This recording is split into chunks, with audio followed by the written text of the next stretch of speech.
ఎడారిలో సెలయేర్లు డిసెంబర్ 20వ తేదీ. పరునికి తీర్పు తీర్చుటకు నీవెవడవు?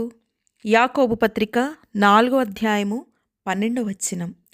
ఒక క్రిస్మస్ నాడు మిస్టర్ విట్టీర్కి ఎవరో 2 గాజు పలకల మధ్య నొక్కిన జెంటియన్ పువ్వును పంపారు. ఒకవైపు నుండి చూస్తే అస్పష్టంగా ఎలాంటి అందం లేకుండా కనబడుతుంది. కానీ ఆ గాజు పలకలకు మరోవైపు నుండి చూస్తే ఆ పువ్వు యొక్క అద్భుతమైన అందం ఎంతో మనోహరంగా కనపడుతుంది.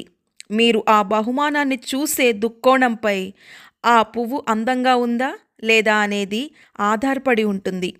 ఆ కవి ఆ బహుమానాన్ని తీసుకొని అస్పష్టంగా ఉన్న వైపు బయటికి ఉండేలా పెట్టి తన అందమైన పువ్వు కనపడుతున్న వైపు తాను చూడగలిగేలా తన గదిలో పెట్టుకున్నాడు.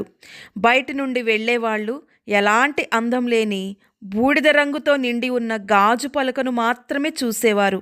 కానీ లోపల కూర్చున్న కవి మాత్రం శీతాకాలపు నిర్మలమైన ఆకాశంలో ఎంతో అద్భుతంగా ఉన్న పువ్వును చూస్తూ ఆనందించేవాడు.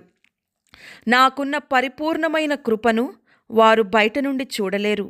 ఎందుకంటే శరదృతువు గాలి యొక్క శీతల శ్వాస ద్వారా వికసించిన పువ్వు అక్కడ ఉంది.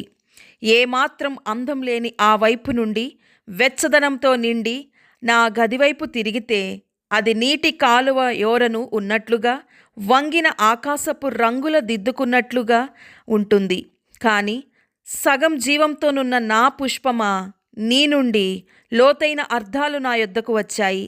మనిషి పాక్షిక దృక్కోణం నుండి తీర్పు తీరుస్తాడు. తన సహోదరుని గురించి తనకు పూర్తిగా తెలీదు. సమస్తాన్ని చూసే నిత్యత్వపు కన్ను అంధకారంలోనున్న ఆత్మను ఉన్నతంగా చదవగలదు. బయటి నుండి తృణీకరించిన పువ్వులోనున్న అంతరంగ ముఖ చిత్రాన్ని కనుగొనగలదు.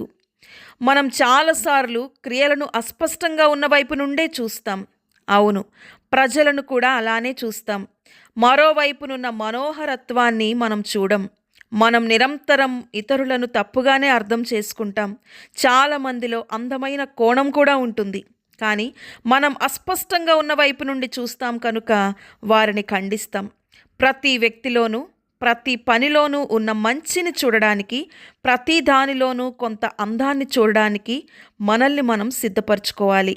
దేవుడి మాటలను దీవించునుగాక. ఆమేన్.